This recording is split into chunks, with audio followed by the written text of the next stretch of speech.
boa tarde a todos os passageiros. Eu quero pedir licença a vocês nesse momento, pois eu quero trazer uma mensagem do Evangelho. Cumprimento vocês com a paz do nosso Senhor Jesus Cristo. Jesus, ele está voltando. Todos nós sabemos disso, claramente. Agora nós temos que dobrar a atenção, a sobriedade. Era o que Jesus tinha falado. Sede sóbrios e vigilantes até a minha volta. Sobriedade é o mesmo que atenção. Atenção, nesses últimos dias, deve estar voltado para a palavra de Deus. Que a palavra de Deus nos indica os momentos que estamos vivendo, as estações do tempo. Jesus usou uma parábola dizendo: assim como vocês sabem que uma árvore está prestes a dar os seus frutos segundo as estações, assim também vocês vão saber quando está próximo a minha volta, pelos sinais a quais estão escritos.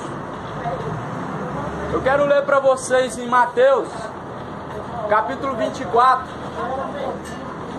de versículo número 36, está escrito assim: porém, daquele dia, aquela hora, ninguém sabe, nem os anjos do céu, nem o Filho, mas unicamente o Pai.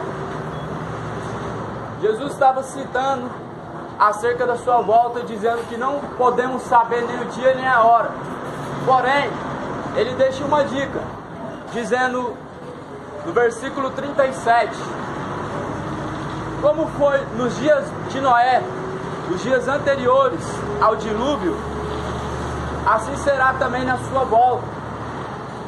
Porquanto nos dias de Noé, comiam, bebiam, casavam, davam-se em casamento, até o dia em que Noé entrou dentro da arca e não perceberam.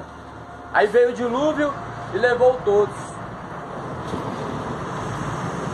Esse exemplo que Jesus está citando é uma distração.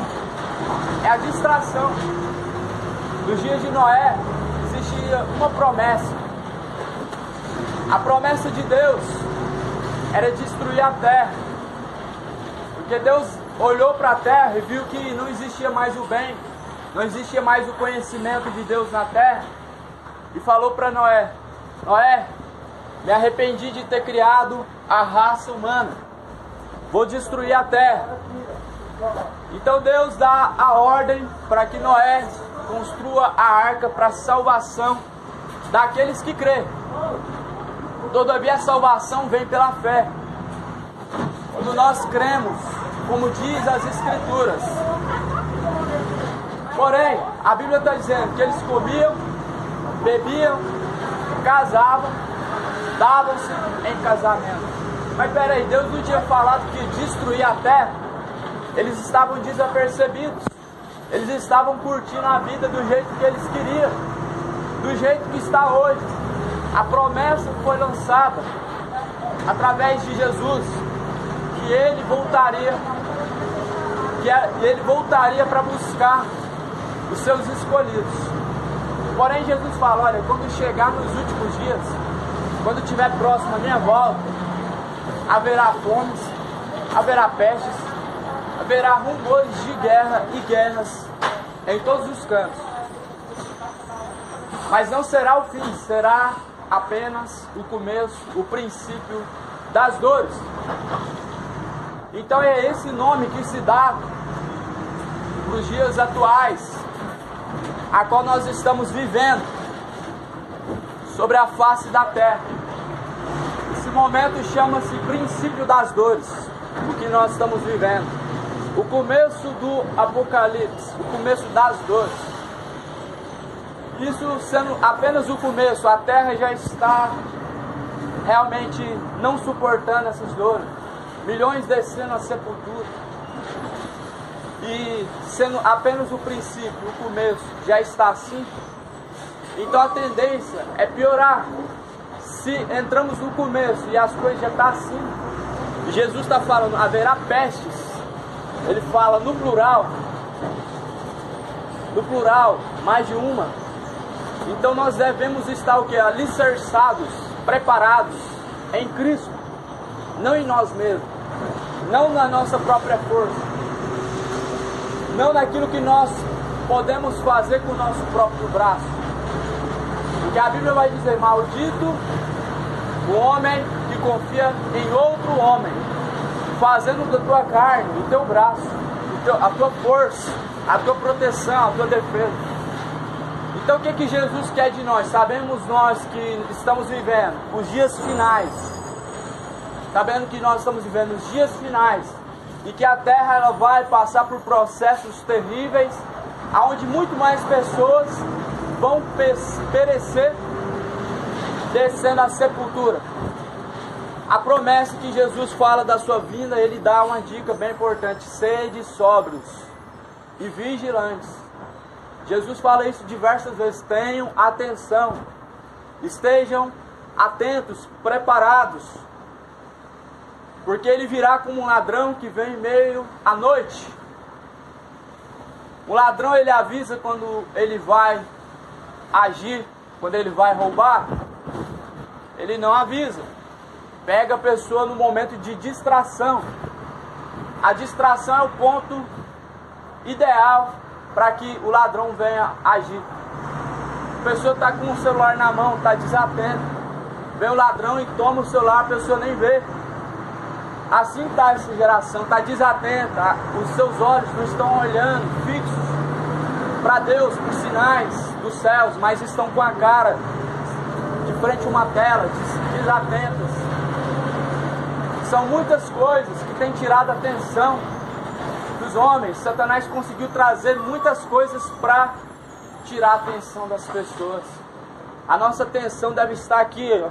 Ao invés de nós pegarmos um celular e perder metade do nosso dia assistindo coisas que muitas vezes não convém, nós devemos examinar as Escrituras. Nós devemos examinar as Escrituras, é isso que Jesus falou. A importância de nós termos uma Bíblia na mão e nós buscarmos o conhecimento dela é muito maior essa importância do que você ter uma religião. Uma religião não traz segurança da salvação. Ter uma religião não traz segurança e nem certeza alguma de salvação. Não existe uma verdadeira religião. Não existe uma religião a qual Deus estabeleceu sobre a terra. Mas Jesus fala: olha, o homem que ouvir essas palavras e as não praticar, eu assemelhá-lo-ei. Vou assemelhar esse homem como um homem louco, insensato e imprudente. Porque veio os vendavais, assopraram contra esta casa, e essa casa caiu, foi grande a sua queda. Esse é o homem que ouve a palavra de Deus e a não pratica. Jesus está assemelhando como um homem louco e imprudente. Imprudente porque ouviu, mas não praticou. E quando nós ouvimos essa palavra e não praticamos, nós somos imprudentes. E nós devemos ter essa prudência. Agora Jesus fala: o homem que ouve as minhas palavras e as pratica, eu vou assemelhar a ele como um homem que fixou a estrutura da sua casa sobre a rocha. A casa física, o corpo, a alma espiritual, é isso que nós devemos estruturar. A rocha é Cristo. Jesus Cristo, ele é a rocha. O homem que construi uma casa sobre a areia não precisa de muita coisa para derrubar ela. Qualquer coisa derruba essa casa. Não precisa nem de vento. Agora o homem que está fixado com sua estrutura, os seus alicerces, a sua coluna em Cristo, não tem vento que derruba, nem balança sequer. E esse homem que está estruturado, alicerçado na rocha, que é Cristo, é aquele que ouve as suas palavras e as pratica. Tiago capítulo 1, versículo 22, vai dizer da seguinte forma: não sejais somente ouvintes da palavra de Deus, enganando-vos a vós mesmos, mas sejais praticantes. Devemos ser praticantes. Nós não devemos nos orgulhar de ser católico, de ser evangélico. Nós devemos nos orgulhar na certeza de que nosso nome está escrito no livro da vida. Será que o nosso nome, o seu nome, está escrito lá no livro da vida? Será que teu nome está escrito no livro da vida? Se você tem temor a Deus, você obedece a palavra dele. Mas como que nós vamos obedecer uma palavra essa que nós não a conhecemos? E como nós vamos conhecer uma palavra essa, a qual nós temos da palma de nossas mãos, mas não lemos, não buscamos examinar? Então está na hora de buscar examinar as Escrituras. O tempo está próximo. Estamos vivenciando o princípio das dores, o princípio do fim. E fato é que esse ano as coisas vão apertar, vão piorar. A nossa confiança tem que estar em Cristo. A solução ainda não está na vacina, a qual muitos estão colocando sua fé. E infelizmente muitos já estão vendo com seus próprios olhos, já estão ouvindo, vendo que ainda não chegou a solução para o nosso problema atual, que está assolando todo o globo terrestre, que é essa doença. Essa doença foi enviada para um só propósito, para um só destino, para que o homem entre pelo caminho do conserto, para que o homem venha se corrigir diante de Deus, para arrependimento, para que venham voltar às primeiras práticas, ao primeiro amor diante de Deus. Mas muitos não compreenderam, muitos ignoraram esse sinal como se fosse algo comum, como se fosse algo natural, e infelizmente sofreram os danos, as consequências, ou seja, é o juízo de Deus sobre a face da terra, é a justiça de Deus, a punição, conforme os homens em seu coração rejeitaram aquilo que é certo, rejeitando a vontade de Deus. Então busca o Senhor, enquanto você pode achar. Conserta com Deus a tua vida, enquanto você ainda tem o fôlego de vida, enquanto há oportunidade, busca você ter mais zelo com as coisas de Deus. Não basta dizer ser católico e ser evangélico. Tiago capítulo 1, versículo 28, vai dizer que aquele que cuida ser religioso, ou seja, aquele que fala que tem uma religião, mas não refreia a tua língua, ele engana a si mesmo. Ou seja, aquele que não refreia a sua língua, fofoca, língua, mentira, xingamento. A língua é um pedaço de carne que é uma arma destruidora. Então aquele que cuida ser religioso, mas não se refreia no seu pecado, no seu erro, na fofoca, na ignorância, no pecado em si, a religião dele não serve para nada. Não serve para nada ter uma religião e não conhecer a palavra e não praticar ela. Então, meus amados, é com muito amor que eu venho anunciar para vocês esse evangelho, porque Paulo ele vai dizer: o evangelho, na verdade, é o poder de Deus. É o poder de Deus para a salvação daquele que crê.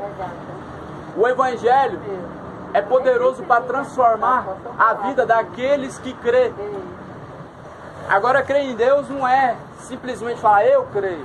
Jesus fala, aquele que crê em mim, como diz as Escrituras. Nós devemos crer em Jesus e em Deus, o Pai, como diz as Escrituras. Será que você crê em Deus da sua forma ou como diz as Escrituras? Nós vamos descobrir isso lendo a palavra. Por isso eu quero dizer para vocês, faz um compromisso com Deus nesse ano, de ler a palavra de Deus. Faz um compromisso, pega a Bíblia pela manhã, pela tarde, após o trabalho, antes de dormir, 5 capítulos por dia. Começa de Gênesis, ou faz uma divisão, lê 3 capítulos de Gênesis e 2 capítulos de Mateus, até Apocalipse.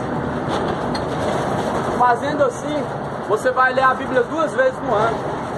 Até junho, você já leu ela completa, de Gênesis e Apocalipse.